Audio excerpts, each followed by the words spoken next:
96쪽에 등록상 정정 여기를 보겠습니다. 등록상 정정. 우리 시험에 잘 나오는 주제죠. 우리 시험에 잘 나옵니다. 여기 한 필지 토지가 있을 테고 이 토지에 관한 정보가 수집이 될 겁니다. 조사와 측량을 통해서 수집되겠죠. 이 수집된 정보는 지적공부라는 공적인 장부에 토지 표시에 관한 정보와 소유자에 관한 정보가 지적소관청에 의해서 등록이 될 겁니다. 그리고 지적소관청에 의해서 관리가 이루어질 테고 궁극적으로 주권자인 국민에게 그 정보는 공시까지 이루어지게 될 거예요. 이를 지적제도라고 불렀습니다. 이 등록이 이루어질 때 사람이 하는 거니까 잘못 등록하는 경우 있을 수 있겠습니까? 이때는 오류가 발생한 겁니다. 따라서 잘못된 내용이 공시돼서는 안 되니까 이 지적 공부를 어떻게 해야 되겠습니까? 고쳐야 될 겁니다. 이를 등록사항의 오류 정정 이렇게 부릅니다. 너무 기니까 오류를 생략해서 등록사항의 정정 이렇게 부르겠다는 겁니다. 지적 공부에 잘못된 내용이 등록이 되어 있다면 잘못된 내용이 공시가 되니까 이를 고치는 거, 이를 등록상의 정정이라고 부릅니다. 이 등록상의 정정은 원칙은 토지 소유자의 신청이 있을 때만 정정할 수가 있습니다. 누가? 지적소관청은 소유자의 신청이 있을 때만 지적소관청은 정정을 할 수가 있어요. 그런데 예외적으로 소유자의 신청이 없을지라도 지적소관청이 직권으로 정정하는 경우도 존재합니다. 우리가 아까 원칙은 소유자가 일정한 기간 내에 신청을 해야 되는데 그 일정한 기간 내에 신청하지 아니할 때는 보충적으로 지적소관청이 직권으로 결정한다고 했죠. 맞습니까? 그런데 이거는 그게 아니라 소유자가 일정 기간 내에 신청하지 아니할 때 지적소관청이 직권으로 정정한다는 얘기가 아니라 처음부터 일정한 경우에는 지적소관청이 무조건 그냥 결정할 수도 있다는 겁니다. 정정할 수 있다는 겁니다. 뉘앙스가 달라요. 그래서 일정한 10가지 경우에 한해서는 소유자의 신청과 관계없이 지적소관청이 10가지 경우에는 무조건 직권으로 정정할 수 있다는 뜻입니다. 요거는 그러면 이 소유자의 신청이 없을지라도 직권으로 정정할 수 있는 이 예외는 10가지 경우예요. 10가지 경우는 무조건 직권 정정이 가능합니다. 이 10가지 경우에 공통점이 있는데 첫 번째, 명백한 자료가 있는 경우. 이때는 소유자의 신청이 없을지라도 직권으로 정정할 수 있다는 겁니다. 명백한 자료가 있으니까 직권으로 정정해도 소유자가 뭐라고 얘기 못할 겁니다. 이거 이해가 되실까요?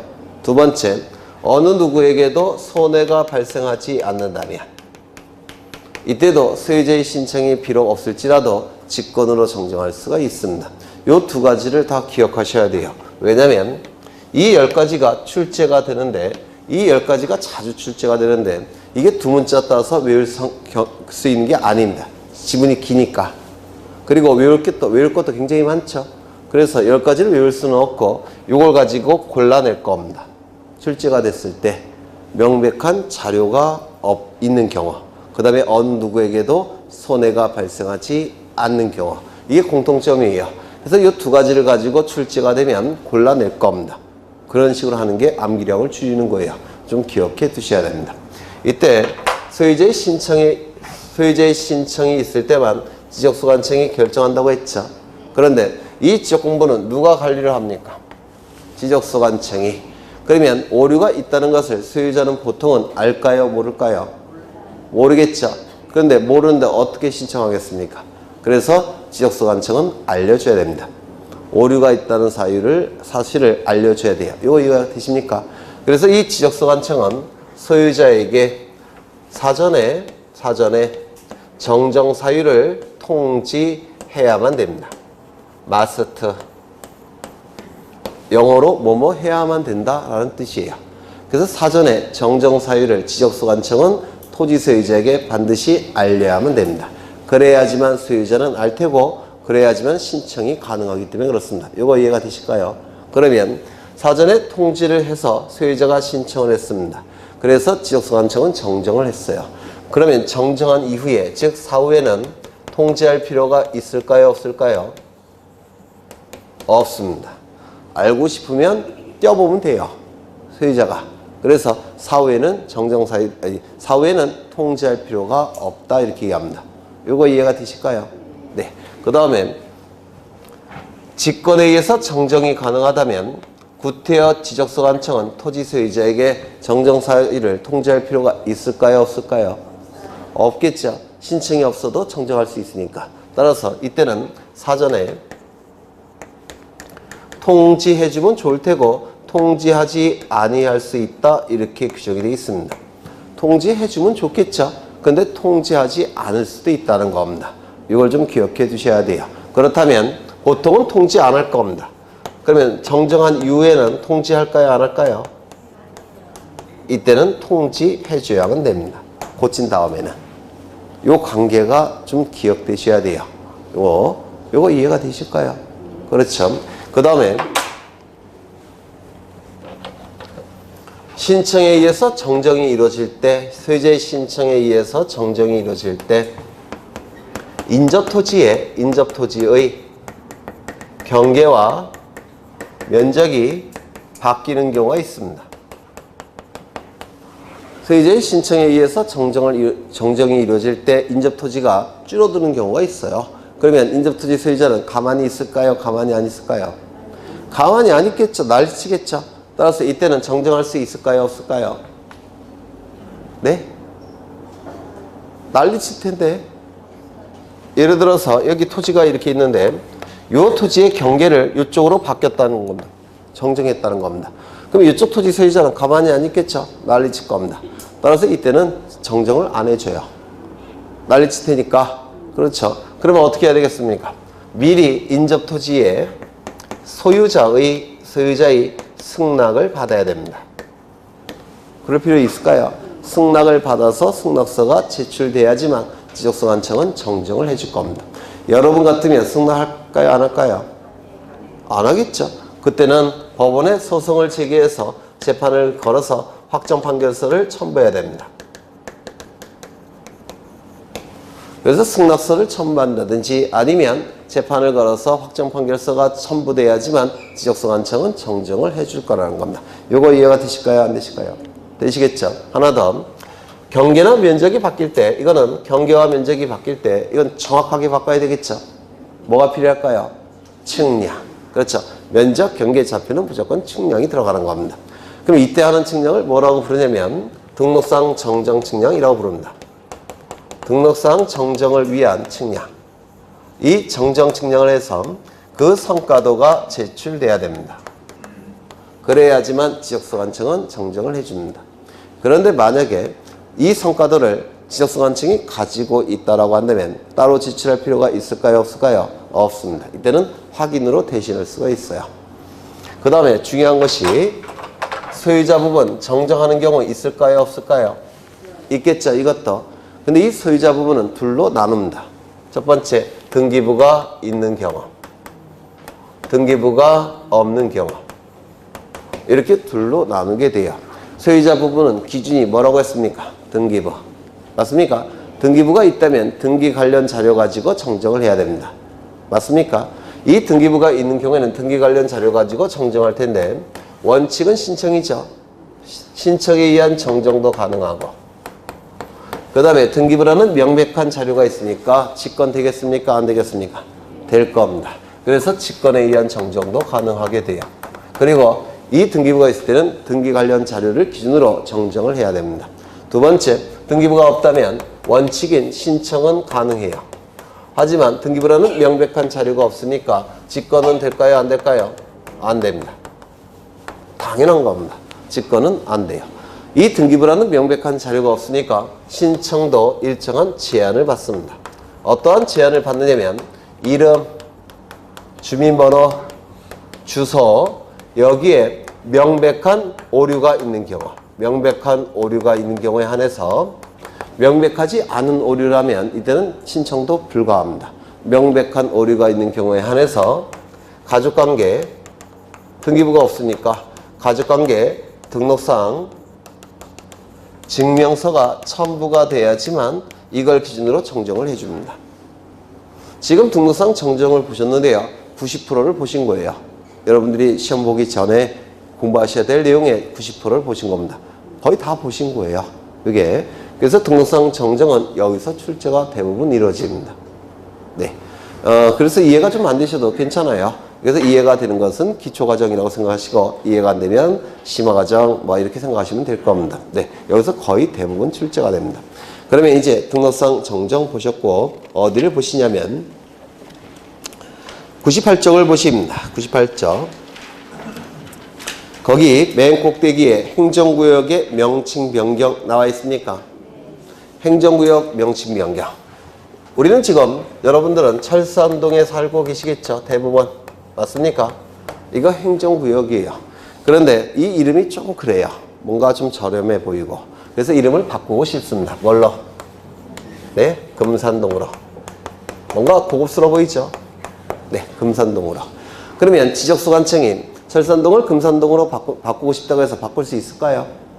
그렇진 않아요. 국회에서 만든 법령 갖고 바꾸는 겁니다.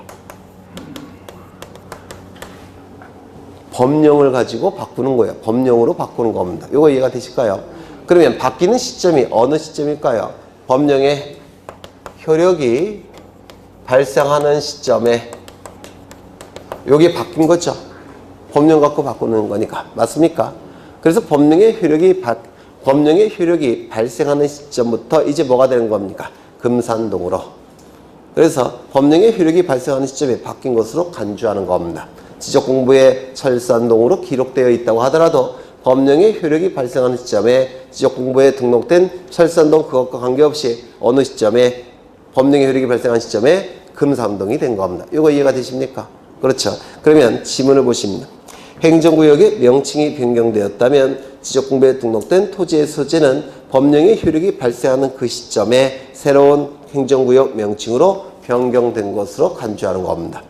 지적공부에 여전히 철산동으로 되어 있지만 법령의 효력이 발생하는 그 시점부터 뭐로 바뀐 거라고요? 금산동으로. 이거 이해가 되실까요? 이건 나중에 등기법에서도 써먹어야 돼요. 좀 기억해 두실 필요가 있습니다. 그 다음에 도시개발사업 등의 신고 이걸 보실 건데요. 아까 도시개발사업이나 경지정리사업 같은 토지개발사업이 이루어지는 경우 공공성이 너무나도 강하기 때문에 소유자의 신청권을 박탈하고 사업 시행자만 토지이동 신청권을 행사할 수 있다고 했죠. 기억나십니까? 그걸 얘기하는 겁니다. 도시개발사업. 이걸 좀 보시면요.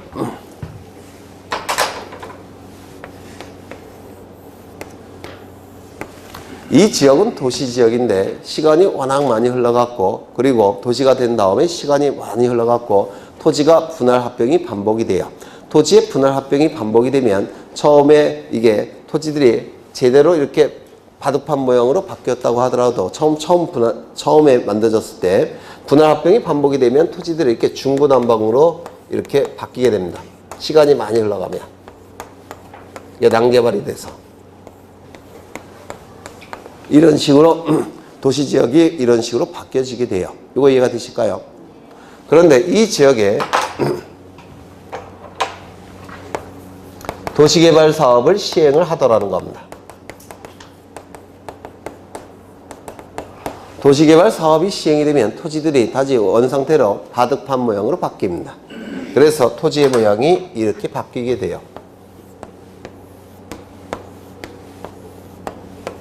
깔끔하게 바둑판 모양으로 바뀌게 됩니다. 도시개발 사업이 이루어지게 되면 토지의 모양이 깔끔하게 바둑판 모양으로 바뀝니다. 여기까지 이해가 되실까요? 그렇죠. 그렇다면 토지에 관한 정보들이 바뀝니까? 안 바뀝니까? 소재지는 안 바뀌겠죠. 하지만 지번은 바뀔까요? 안 바뀔까요? 토지의 개수가 달라지니까 지번 바뀝니다. 그러면 지목 바뀔까요? 안 바뀔까요? 바뀌는 토지도 많이 있겠죠. 물론 안 바뀌는 토지도 있을 테고. 그렇죠. 그러면 경계는 어떨까요? 경계는 달라지고 있죠. 그렇죠. 확실히 달라지고 있죠. 그러면 경계가 달라지면 면적도 달라지고 좌표값도 달라질 겁니다. 맞습니까? 그러면 상당히 많은 토지에 관한 정보가 다 바뀌네요. 그렇죠? 그렇다면 새로운 토지에 관한 정보를 확정할 필요가 있겠습니까? 있겠죠? 이때 토지에 관한 정보를 확정할 때 면적, 경계, 좌표값은 무엇을 통해서 확정해야 되겠습니까? 측량. 이때 하는 측량을 지적 확정 측량이라고 부릅니다. 도시개발 사업이 이루어지면 토지에 관한 많은 정보들이 바뀌니까 새롭게 확정해야 되고 이때의 정보 중에서 면적, 경계, 좌표값은 측량을 통해서 확정해야 됩니다. 이때 하는 측량을 지적 확정 측량이라고 불러요. 이거 이해가 되실까요? 그래서 도시개발 사업이나 경지정리 사업이 이루어지면 토지에 관한 정보들을 새롭게 바꿔야 되니까 지적 확정 측량이 뒤따라갈 수밖에 없습니다. 무조건 뒤따라가요. 어느 정도냐? 도시개발 사업은 지적 확정 측량과 거의 같은 뜻으로 생각하셔야 됩니다. 이거 이해가 되실까요? 안 되실까요? 되시겠죠? 그러면 여기에 대규모의 토지 이동이 나타납니까? 대규모의 토지 이동이 나타나겠죠? 그래요? 안 그래요? 대규모의 토지 이동이 나타나니까 이 도시개발 사업을 시행하는 자는 지적소관청에게 조만간 대규모의 토지 이동을 신청할 테니까 대비하고 있으라고 알려줄 필요가 있을까요? 없을까요? 있습니다. 그래서 도시개발 사업의 착수사실, 변경사실, 완료사실을 지적소관청에게 알려야 됩니다. 이 알리는 것을 뭐라고 부르냐면 신고한다 이렇게 얘기를 해요. 신고한다. 알릴 고자예요. 그래서 도시개발 사업의 착수사실, 변경사실, 완료사실을 사업 시행자는 지적소관청에게 알려야 됩니다. 이걸 신고한다라고 행정법에서 사용하게 돼요. 이 용어를. 그러면 토지 이동은 신청한다라는 용어를 쓰죠. 아까 신청한다 이런 용어 쓰지 않았습니까? 신청한다. 그러면 요 청자는 요구할 청자입니다. 요청한다. 요청한다. 이것과 이거는 의미가 같습니까? 다릅니까? 달라요. 토지 이동은 신청하는 거, 요구하는 거. 토지 이동을 결정해달라고 요구하는 거. 그 다음에 이거는 도시개발 사업의 착수사실, 변경사실, 완료사실을 알리는 거, 신고하는 거. 조만간 대규모의 토지 이동을 신청할 테니까 대비하고 있으라고 알리는 거. 이게 뭐라고요? 신고. 사유 발생일로부터 며칠 이내에 신고한다고 되어 있습니까? 15일 이내. 이거 좀 기억해 두십니다. 그렇죠. 그래서 도시개발 사업 등의 신고 나와 있고요. 그 밑에 보시면 도시개발 사업의 착수사실, 변경사실, 완료사실을 지적소관청에게 신고하는 겁니다. 토지 이동을 대규모로 신청할 테니까 대비하고 있으라고. 이걸 왜 강조하느냐면 이걸 같은 뜻으로 설명하시는 분들이 계셔요. 전혀 다른 겁니다. 신고와 신청은 의미가 다른 겁니다. 행정법에서. 그렇죠. 그 다음에 오른쪽을 보시면 신고 기한 나와 있죠. 며칠 이내입니까? 15일. 대단히 시험에 잘 나오는 숫자예요. 15일. 발생한 날로부터 15일. 나머지 것들은 고 첨부서면 이런 거는 뭐 보시면 좋겠지만 안 보셔도 될 것 같고요. 토지이동 신청과자 이건 별표 하나 쳐놓으세요. 별표. 그 다음에 그 밑에 시기 나와 있죠. 맞습니까? 형질 변경 등의 공사가 준공된 때 이루어진 것으로 본다. 이때 준공된 때 이거 좀 기억해 두십니다. 이게 왜 중요하냐면 이 토지 이동은 누가 결정한다고요? 지적소관청이. 맞습니까? 그러면 지적소관청이 결정하는 시점에 토지 이동이 이루어진 거죠. 그래요? 안 그래요? 그렇죠. 지적소관청이 결정하는 거니까 지적소관청이 결정한 그 시점에 토지 이동이 나타난 겁니다. 그런데 우리 공간정보법은 이걸 결정 시점이 아니라 소급합니다. 언제까지 소급합니까? 준공 시점까지 소급합니다. 소급표를 인정하고 있기 때문에 이건 대단히 중요한 의미가 돼버려요. 소급표가 인정되니까 어느 시점까지 소급한다고요? 준공된 때. 이거 좀 기억해 두셔야 됩니다. 넘기겠습니다. 지적정리, 이건 좀 어려운 부분인데 아까 좀 보셨죠?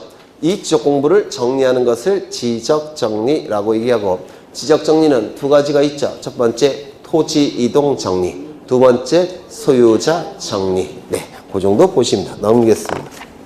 아직은 어려우셔요. 쭉 넘어가시고 이제 지적 측량을 보겠습니다. 지적 측량.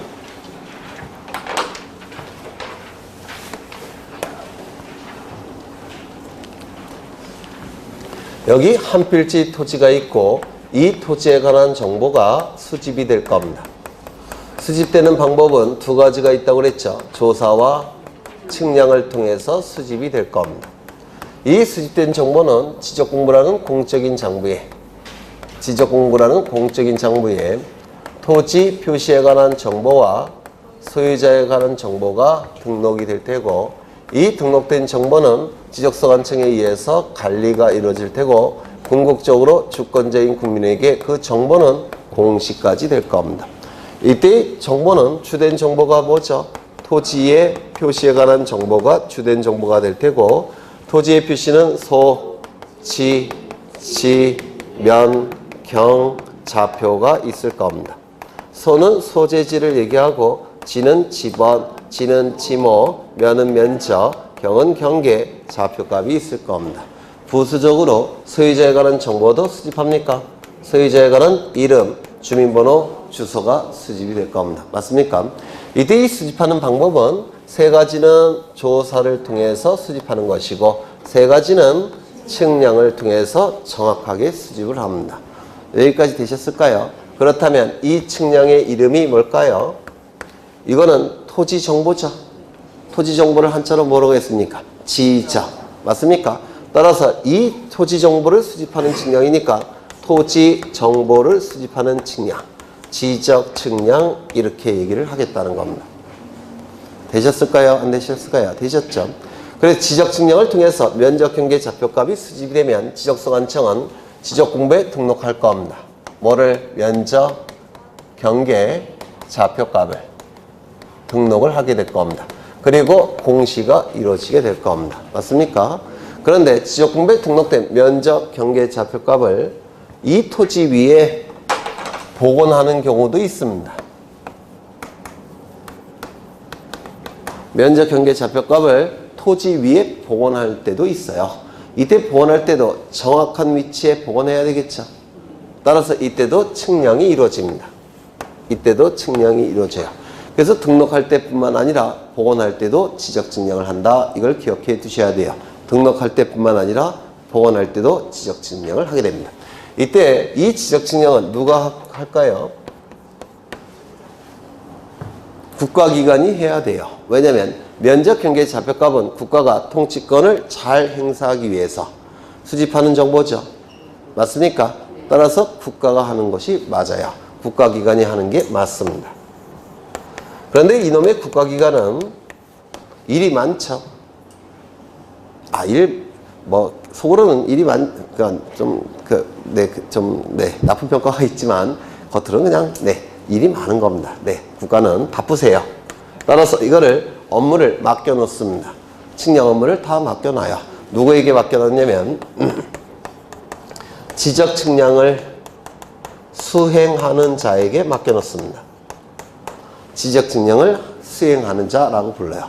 이 지적 측량을 수행하는 자는 둘이 존재하는데, 첫 번째, 한국국토정보공사. 한국에 있는 전 국토의 정보를 수집하는 공적인 회사라는 뜻이에요. 한국국토정보공사. 옛날에 이름은 뭐였느냐면 대한지적공사라고 불렀습니다. 그 대한지적공사가 한국국토정보공사로 이름이 바뀐 거예요. 한국국토정보공사. 또는 지적 측량을 업으로 삼는 자, 업자. 이 둘을 지적 측량 수행자라고 부릅니다. 지적 측량 수행자. 그런데 이 지적 측량 수행자가 대부분의 지적 측량을 하는데 할 수 없는 측량이 딱 하나가 있습니다. 뭘까요? 얘네가 지적 측량을 하죠. 그럼 그 결과물들이 있겠죠. 그 결과물들이 제대로 이루어졌는지 검사도 해봐야 됩니다. 맞습니까? 검사를 해야 되는데 얘네가 지적 측량을 했는데 검사도 얘네가 하면 그게 검사의 의미가 있겠습니까? 없겠습니까? 없겠죠. 그래서 검사는 누가 해야 될까요? 맡긴 자가. 맡긴 자 누굽니까? 국가기관. 그렇죠. 그래서 이 검사 측량은 국가기관이 하는 겁니다. 구체적으로는 지적소관청이 대부분 합니다. 지적소관청이 대부분의 검사 측량을 하게 돼요. 그런데 규모가 크다든지 아주 중요한 측량 성과는 누가 하겠습니까? 시도지사가 하게 됩니다. 일부는 시도지사가 하는 경우도 있어요. 정확하게는 지적 삼각점 측량 성과와 일정 규모 이상의 지적 확정 측량 성과는 이거는 여러 필지와 관련되어 있기 때문에 이거는 시도지사가 검사 측량을 하게 됩니다. 나중에 외우실 거예요. 나중에. 그러면 여기서 여기 좀 비어있죠? 비어있지 않습니까? 이거 나중에 할 건데요. 간략하게 말씀을 드리면 이 복원할 때는 일정한 특징을 갖습니다. 일정한 특징. 그 일정한 특징이 4가지가 있어요. 첫 번째 특징은 뭐냐면 여기 등록할 때도 지적 측량을 하고 복원할 때도 지적 측량한다고 했죠. 등록할 때의 측량 방법과 복원할 때의 측량 방법은 같은 방법을 써야 됩니다. 등록할 때 측량 방법과 다른 방법을 쓰게 되면 엉뚱한 위치에 복원될 가능성이 있습니다. 그러면 이 지문이 맞는지 보시죠. 등록할 때의 측량 방법보다 더욱 정밀한 측량 방법이 고안되었기 때문에 더 정밀한 측량 방법을 사용해서 복원한다. OX, X입니다. 그러면 엉뚱한 위치에 복원될 가능성이 나타납니다. 따라서 등록할 때의 측량 방법과 복원할 때의 측량 방법은 동일한 측량 방법을 사용해야 됩니다. 이거 이해가 되실까요?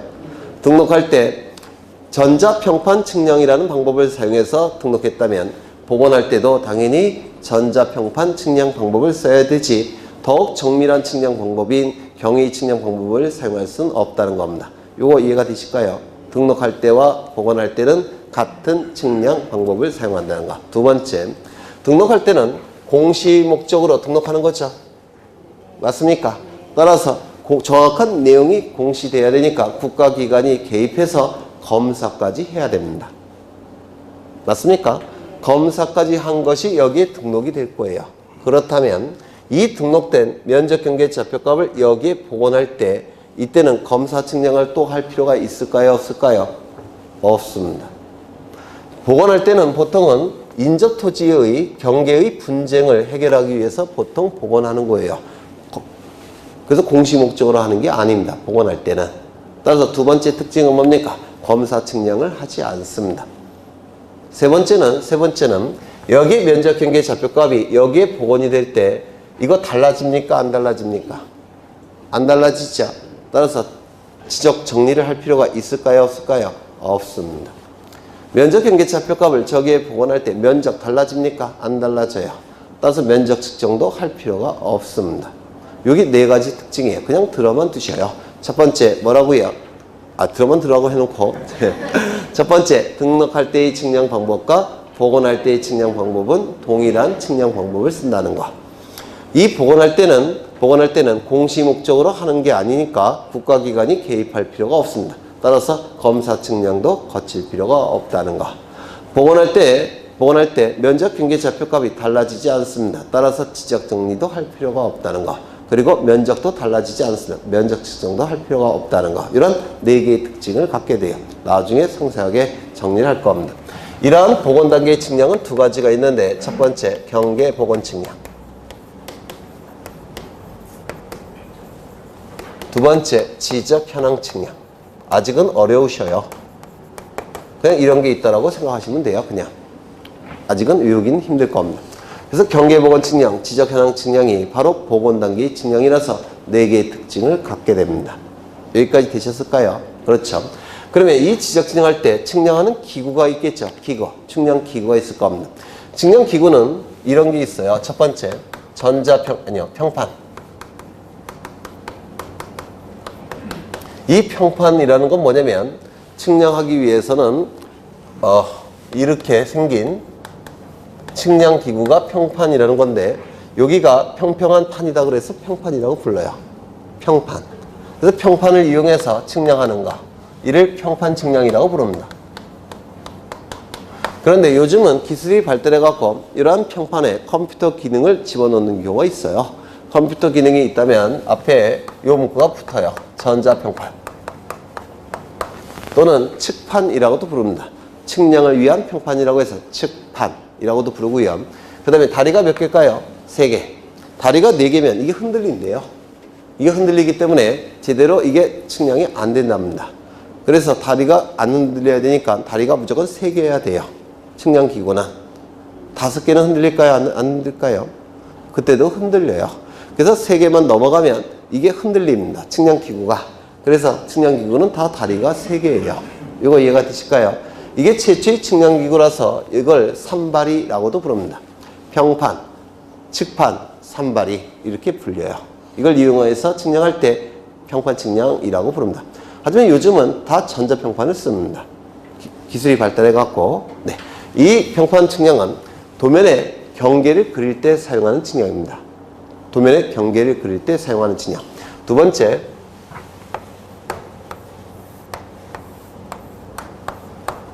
이렇게 생긴 측량기구가 있습니다. 이걸 뭐라고 부르냐면 전체 만원경처럼 생겼죠. 근데 만원경은 아니고요. 경도와 위도를 재는 기구입니다. 요 의자는 기구라는 뜻을 가진 한자예요. 그러면 이제 나중에 이제 사무실 오픈했을 때 사장님 그 책상 위에 지구처럼 생긴 장난감이 있죠. 지구본. 맞습니까? 지구본을 보시면 가로로 선이 그어져 있어요. 그게 뭐냐면 위도라고 부릅니다. 위도. 세로로 선이 그어져 있습니다. 이걸 경도라고 불러요. 그래서 경도와 위도가 만나는 점들이 있겠죠. 그걸 뭐라고 부르냐면 좌표라고 부르는 겁니다. 그게. 그래서 경도와 위도가 만나는 점이 좌표이기 때문에 경도와 위도를 재는 기구, 이걸 사용해서 구하는 겁니다. 이걸 경위 측량이라고 불러요. 세 번째,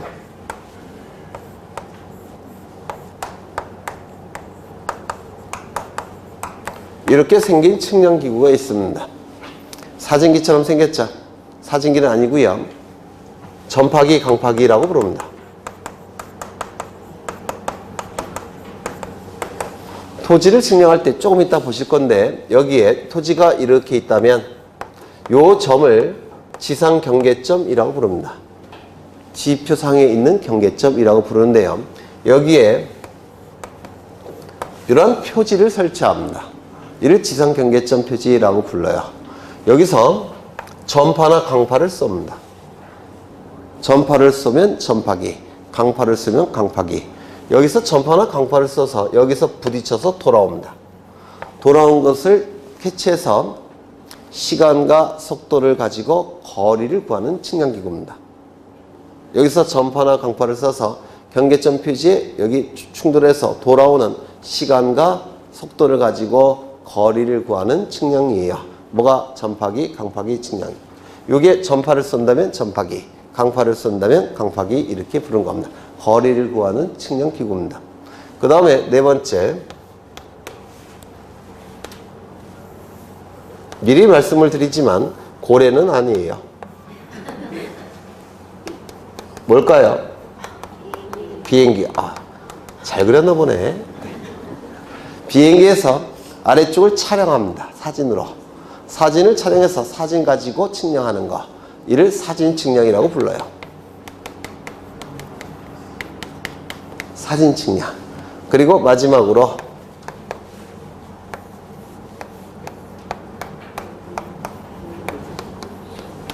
뭘까요? 인공위성. 인공위성으로 측량하는 경우도 있습니다. 이를 GPS 측량이라고도 부릅니다. 들어보셨죠? 이러한 측량 방법을 사용합니다. 다른 방법은 쓰지 않습니다. 이 6가지 측량 방법만 사용하게 돼요. 이때 이 순서는 정밀도 순서입니다. 정밀도 순서예요. 그리고 비용 순서입니다. 아래쪽으로 갈수록 비싼 거고 위쪽으로 갈수록 싼 겁니다. 그리고 아래쪽으로 갈수록 정밀한 것이고 위쪽으로 갈수록 정밀하지 않은 거예요. 가장 현재 많이 쓰는 측량은 전자평판 측량입니다.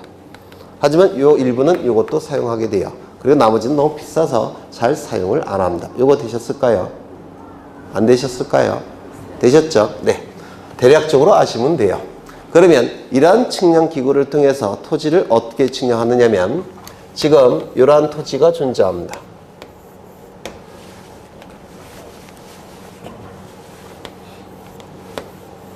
이러한 토지를, 이건 실제 토지인데요. 이 토지를 측량해서 도면 위에 그리고자 합니다. 여기에 그려놓고 싶어요. 이 토지를 측량을 통해서. 그러면 이 토지를 측량하기 위해서 측량 기구가 있어야 되겠습니까? 있어야 되겠죠. 저런 측량 기구가 있어야 되겠죠. 맞습니까? 보통은 전자평판을 가장 많이 써요. 그러면 이 측량 기구를 토지 주변에 설치해야 될 겁니다. 그런데 토지 주변에 설치할 때 아무 데나 설치하는 건 아니고요. 토지 주변에 기준점이라는 게 있습니다. 이 기준점은 여러분들이 땅만 쳐다보고 한 10분 정도 그렇고 20분만 걸어가셔도 다 발견하실 수가 있으세요. 보도 위에, 도로 위에 이 기준점을. 그래서 이 기준점 위에 측량 기구를 설치합니다. 이렇게. 그리고 이 측량 기구를 통해서 측량하는 기사가 있겠죠. 맞습니까? 측량 기사가 옆에 붙어 있을 겁니다. 있겠죠. 그리고 이 토지를 관측을 해야 돼요. 거리가 한 50m 떨어져 있다면 토지의 모양을 알 수 있을까요? 없을까요? 토지 모양 모르겠죠. 왜냐면 토지는 입체적으로 생긴 게 아니라 땅바닥에 붙어 있는 거잖아요.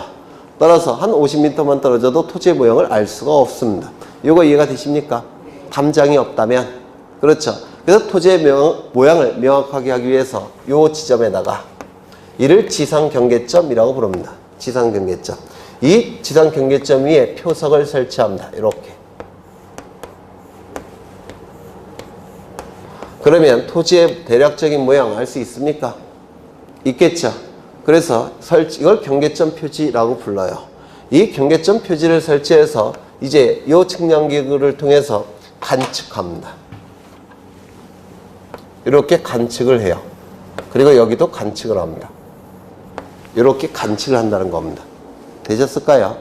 관측이 이루어지면 이 각도, 측량기구를 통해서 각도가 구해집니다. 각도가.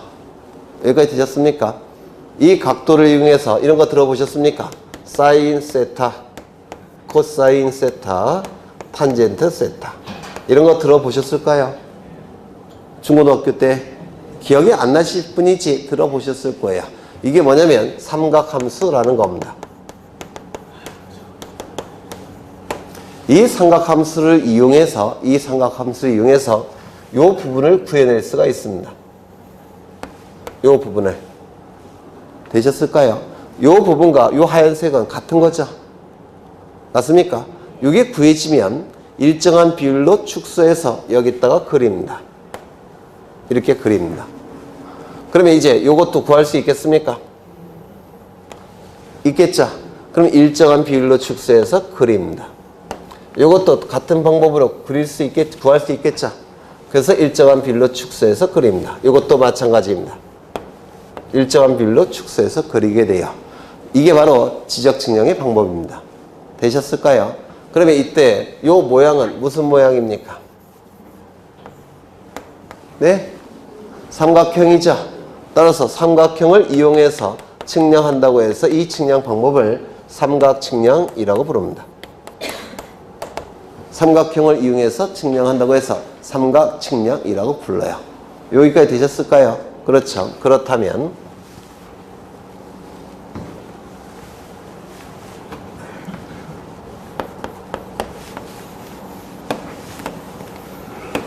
우리나라를 그린 겁니다. 우리나라를 그렸는데요. 여기 문경 지역에 있는 이 토지를 측량하고자 합니다. 문경 지역에 있는 이 한 필지 토지를 측량하고자 해요. 그러면 측량하기 위해서는 뭐가 필요하다고 했습니까? 측량기구가. 측량기구는 토지 주변에 아무데나 설치하는 게 아니라고 했죠. 네, 기준점은 딱 정해져 있어요. 그 기준점 위에 측량기구를 설치해야 되는데 이 기준점 중에서 가장 근원이 되는 기준점이 있습니다. 딱 하나밖에 없어요. 우리나라에. 원점이라고 얘기합니다.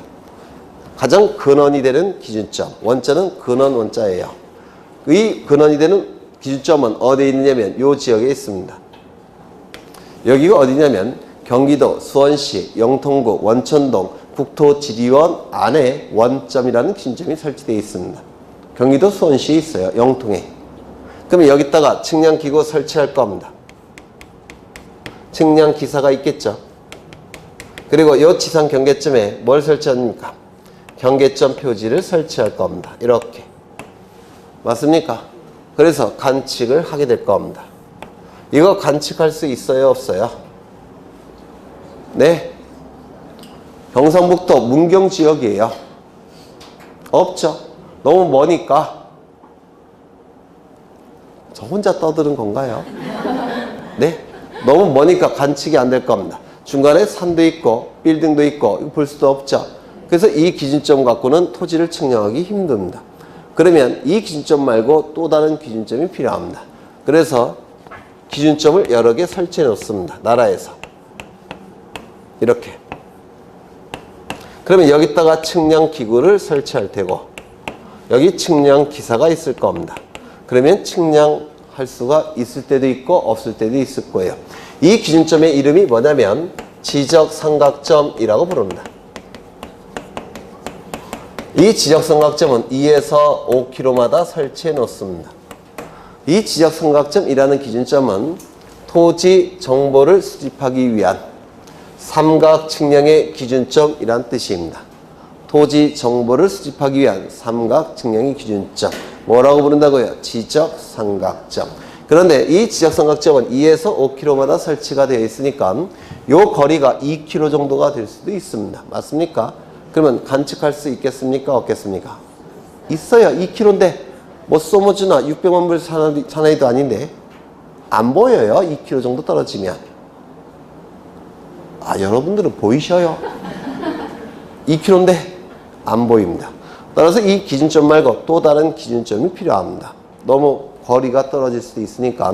그래서 또 다른 기준점이 설치되어 있습니다. 좀 더 많이, 더 많이, 촘촘하게. 이 기준점의 이름을 뭐라고 부르냐면 지적삼각 보조점이라고 부릅니다. 이 지적삼각 보조점은 토지 정보를 수집하기 위한 삼각 측량의 보조가 되는 기준점이란 뜻이에요. 지적삼각 보조점이라고 부르는데 보통 1에서 3km마다 하나씩 설치되어 있습니다. 1에서 3km마다. 그러면 이거 여기 설치가 되고 측량 들어가야 되는데 거리가 1에서 3km마다 설치되어 있으니까 거리가 1km 정도 떨어질 수도 있죠. 그럼 이거 보여요? 안 보여요? 소머즈도 안 보이겠습니다. 제가 소머즈가 누군지 아셔요? 네. 모르죠. 모르는 분들 계실 거예요. 소머즈. 네. 그래서 안 보일 겁니다. 그러면 이 기준점 말고 좀 더 다른 기준점이 필요합니다. 그 기준점이 이 지적삼각 보조점보다 더 많이 설치되어 있습니다. 점점점. 더 많이. 그래서 이 기준점을 뭐라고 부르냐면 지적도의 뿌리가 되는 기준점이라고 해서 지적도근점이라는 겁니다. 근자는 뿌리 근자를 써요. 지적도의 뿌리가 되는 기준점, 지적도근점이라는 기준점입니다. 이 지적도근점은 50에서 300m마다 하나씩 설치되어 있습니다. 근데 요즘은 망원 렌즈 기능이 다 측량 기구에 있어서 이 정도면 보여요. 보이는 것도 많을 겁니다. 그래서 여기다가 설치를 합니다. 그리고 측량 들어가게 돼요. 그런데 이것도 안 보일 수 있겠죠? 맞습니까? 안 보일 때는 토지 주변에 기준점을 설치를 먼저 한 다음에 측량 들어가야 됩니다. 어쩔 수 없이. 이거 이해가 되십니까? 이 기준점 갖고도 측량할 수 없다면 토지 주변에 이러한 기준점을 먼저 설치를 한 다음에 이 토지 측량 들어갈 수밖에 없습니다. 이거 이해가 되실까요? 그렇죠. 그래서 기준점은 이 세 가지가 존재합니다. 이를 지적 기준점이라고 부릅니다. 그래서 지적 기준점에는 뭐가 있습니까? 지적 삼각점, 지적 삼각 보조점, 지적 도근점. 이걸 지적 기준점이라고 불러요. 이 기준점에 측량 기구를 설치한 다음에 측량에 들어가는 겁니다. 이때 이 측량 방법은 삼각 측량의 방법을 사용하게 돼요. 되셨을까요? 그렇죠. 그러면 이런 기준점을 설치할 때도 정확한 위치에 설치를 해야 될 겁니다. 맞습니까? 정확한 위치에 설치해야 되니까 이것도 설치할 때 측량이 필요합니다.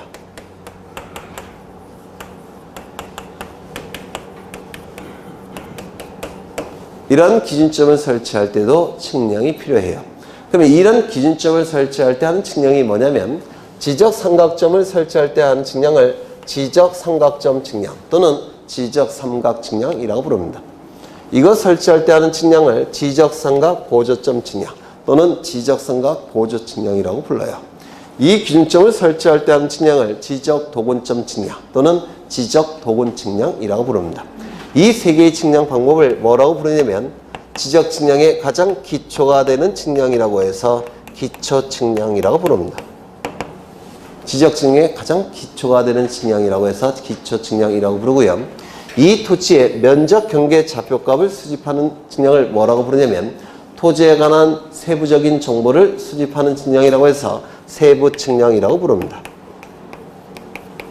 면적 경계 좌표값을 수집하는 측량이 뭐라고요? 세부 측량. 이 두 개의 측량을 합쳐서 지적 측량이라고 불러요. 그래서 지적 측량에는 크게 두 가지가 있다라고 얘기합니다. 기초 측량과 세부 측량. 되셨을까요? 네. 그러면 책을 좀 보겠습니다. 108쪽에 보시면 서설 나와 있고요. 거기에 어디를 보시냐면 넷째 줄 보시면 등록이라는 단어 보이십니까? 등록. 그 밑에 줄 보시면 복원이라는 단어 보이십니까? 복원. 그래서 면적 경계 좌표값을 지적분배에 등록할 때도 지적 측량을 하는 것이고 지적분배에 등록된 면적 경계 좌표값을 지표상에 복원할 때도 지적 측량을 하더라는 겁니다. 그 다음에 성격 이런 것들은 나중에 보시고요. 지적 측량의 실시 대상 이렇게 나와 있는데 기초 측량, 기초 측량이 뭡니까? 지적 기준점을 설치할 때 하는 측량이 뭐라고요? 기초 측량. 그 다음에 지적 측량 수행자가 한 측량 성과에 대해서 국가기관이 검사를 한다고 했죠. 그게 뭐라고요? 검사 측량. 그렇죠. 넘기겠습니다. 그 다음에 3번은 이게 바로 세부 측량들이에요. 이건 나중에 저절로 아시는 것이고요. 그 다음에 거기 4번, 5번에서 5번을 보시죠. 5번 별표 하나 치십니다.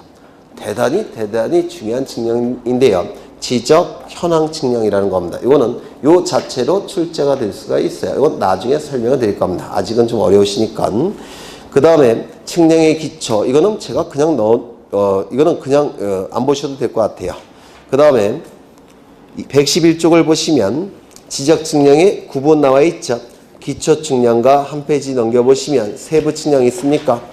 지적 측량은 크게 둘로 나눠진다고 했죠. 기초 측량과 세부 측량. 그렇죠. 그 다음에 지적 측량의 방법, 평판 측량, 전자평판 측량, 경위 측량, 전파기, 강파기 측량, 사진 측량, 위성 측량 다 설명을 드렸습니다.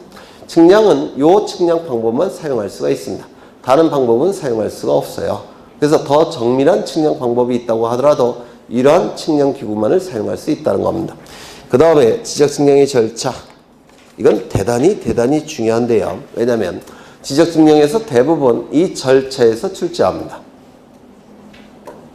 주로 여기서 출제가 이루어져요. 별표 쳐놓으십니다. 별표만 쳐놓으셔요. 넘기겠습니다. 그래서 오늘은 여기까지 보실 겁니다. 좀 더 보시죠. 120쪽 보십니다. 120쪽을 보시면 지적 측량 수행자가 나와 있습니까? 있죠. 지적 측량 수행자는 둘이 존재하죠. 누굽니까? 한국국토정보공사와 지적 측량 업자 둘이 존재합니다. 이 정도만 보시죠. 넘기겠습니다. 네, 오늘은 여기까지 보신 거예요. 뒤에 부분은 아직은 좀 어려우셔요. 처음 듣는 거라서. 그래서 요거는 1월 달부터 상세하게 진행을 할 겁니다. 지금은 11월, 12월 기초과정이니까 개념 위주로 진행을 한 겁니다. 물론 조금 어려운 것도 했어요. 그래서 요 정도 보시고 다음 시간에 무엇을 보실 거냐면 134쪽을 보십니다. 134쪽을 보시면 뭐가 나와 있습니까? 부동산 등기가 나와 있죠. 네, 대망의 부동산 등기. 모든 법 중에서 가장 난이도가 높다라고 평가받는 법이에요. 부동산 등기법. 이걸 보실 거예요. 올해 출제된 경향을 보시면 두 가지 정도 눈에 띄는데요. 첫 번째, 작년까지는 아예 손도 못 대는 문제가 한 3문제 정도가 있었어요. 수험생 입장에서는. 그런데 지금은 그런 문제는 없어 보여요. 그래서 지금은 다 어느 정도 실력이 있는 분들은 대부분 풀 수 있는 문제로 출제가 됐고요. 두 번째 특징은 뭐냐면 민법과의 구분이 약해졌습니다. 민법과의 구분이. 그래서 요 민법에 해당되는 문제들이 몇 개 보여요. 그래서 민법 공부도 많이 열심히 하셔야 될 겁니다. 그래서 민법의 내용이 사실은 법무사 시험과 중개사 시험을 빼고 다른 모든 국가고시의 민법에는 등기도 들어가 있어요. 그래서 등기도 넓게 보면 민법 안에 들어가요. 근데 이 등기법과 민법의 이 구분이 좀 약해졌다는 겁니다. 그런 특징이 보여져요. 그리고 보통 선생님들이 평가할 때 올해 시험이 대단히 어렵게 출제가 됐다라고 평가하십니다. 다른 분들이 이렇게 말씀하시는 거 들어보니까 등기법이 그래서 좀 높다고 평가하시고, 또한 공부를 좀 열심히 하신 분들이 한 6개, 7개 정도 나오시는 것 같아요. 올해 시험을 기준한다면. 네, 좀 어렵습니다. 그래서 이거를 또 천천히 설명을 드리겠습니다. 이거 설명드릴 때 보시면 아시겠지만 용어들이 전부 다 민법에서 사용하는 용어예요. 민법에서 사용하는 용어라서 좀 아직 민법을 공부를 거의 안 하셨기 때문에 좀 어려울 수가 있어요. 그래서 용어 위주로 일단은 11월, 12월 달에는 설명이 이루어지게 될 거예요. 이게 네, 그렇게 생각하시면 됩니다. 그래서 오늘은 여기까지 보실 겁니다. 여기까지. 그래서 힘드셨죠? 네, 원래 공부라는 건 쉽지 않아요. 돌을 닦는 기분으로 이렇게 공부를 하셔야 될 겁니다. 네, 그래서 오늘은 여기까지 하고 다음 시간에 등기법 진행하셨습니다. 수고하셨습니다.